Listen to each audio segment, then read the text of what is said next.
சரி, ஒரு சைக்காட்ரிஸ்டா நான் வந்து நிறைய பேஷண்ட்ஸ்ட்ட பார்ப்பேன். டீத் கிரைண்டிங், அதாவது வந்து பல்லு கடிச்சிட்டே இருப்பாங்கல்ல.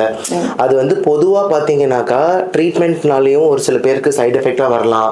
பதட்டமா ஸ்ட்ரெஸ்ஃபுல்லா இருக்காங்க, ஆங்ஷியஸா இருக்காங்க அப்படின்னா கூட அவங்களுக்கு வந்து அந்த டீத் கிரைண்டிங் அப்படிங்கிறது வந்து இருந்துட்டே இருக்கும். ஒரு சில டைப் ஆஃப் மெடிகேஷன் ஆன்டிசைகாட்டிக்ஸ் அதோடைய சைடு எஃபெக்ட்ஸ்னால கூட வந்துட்டு டீத் கிரைண்டிங் வரலாம். ஸோ இது மாதிரி வேரியஸ் ரீசன்ஸ் இந்த சைக்காட்ரியில் இருக்கு. ஏன் அல்சைமர்ஸ் டிசீஸோ இல்லை ஏதாவது ஒரு டிமென்ஷியால கூட வந்து அந்த டீத் கிரைண்டிங் அப்படிங்கிறது ஒரு அப்நார்மல் மூமெண்டா இருக்கலாம். டிக் டிஸார்டர் அப்படின்னு சொல்லக்கூடிய ஒரு மூமெண்ட் டிஸார்டர்லயும் வந்துட்டு அந்த டீத் கிரைண்டிங் இருக்கலாம். ஸோ இதுக்கான ட்ரீட்மெண்ட் வந்து நம்ம பண்ணலாம். ஆனா அதோடைய டென்டல் காம்ப்ளிகேஷன்ஸ் என்னன்னு உங்களால சொல்ல முடியுமா? கண்டிப்பா சொல்லலாம். இதுதான் நாங்க வந்து பேஷண்ட்ஸ்க்கும் அட்வைஸ் பண்றது. நிறைய பேர் வந்து ஜா பெயின் அப்படின்னு வருவாங்க, நிறைய பேர் வந்து பல்லெல்லாம் கூசுது மேடம் அப்படின்னு சொல்லிட்டு வருவாங்க. ஸோ மெயினா என்னன்னா, இப்ப நீங்க சொன்ன மாதிரி ஸ்ட்ரெஸ், அப்புறம் வந்து அவங்களுக்கு ரொம்ப கோபம் வருது, அதே மாதிரி அவங்களுக்கு பல்லுல வந்து வரிசைகள் சரியா இல்லாம இருக்கிறது, அதே மாதிரி drug induced, any drug induced. So even antipsychotic ட்ரக்ஸால கூட அவங்களுக்கு சடனா வந்து அந்த ட்ரக்ஸ் எடுத்துட்டு இருப்பாங்க. அதுக்கு முன்னாடி அந்த பல்லு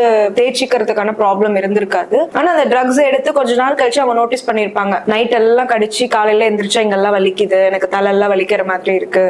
ஸோ நாங்க வந்து அந்த பிரக்சிசம் சொல்லுவோம். இந்த பிரக்சிசம் வந்து என்ன அப்படின்னா டீத் கிரைண்டிங், பல்ல அழுத்தி கோவம் வரும்போது அப்படியே அழுத்தி கடிச்சுப்பாங்க. சோ இதனால என்ன ஆகும்னா பல்லு வந்து தேஞ்சு போயிடும். சோ நம்ம கடிக்கிறதுனால கிரைண்ட் பண்றதுனால பல்லு ஃபுல்லாவே அந்த எனாமல் ஃபுல்லா மேல ஃபுல்லா தேஞ்சு போய் கூச்சம் வரும். சோ அதே மாதிரி ரொம்ப அழுத்தி கடிக்கிறதுனால ஜாயிண்ட், நம்ம டிஎம்ஜே ஜாயிண்ட்னு சொல்லுவோம், அதுல பெயின் வரும். சோ இது எல்லாமே நான் வந்து மெயினா என்ன ரீசன் அப்படின்னு சொல்லுவேன் அப்படின்னா ஸ்ட்ரெஸ். அண்ட் இந்த ஸ்ட்ரெஸ் வந்து நம்ம கம்மி பண்றது வந்து எனி ரிலாக்ஸேஷன் தெரப்பி, மெடிடேஷன், அது என்ன காஸ் அப்படிங்கறத நம்ம கரெக்ட் பண்ணாலே இது செட்டில் ஆகும்.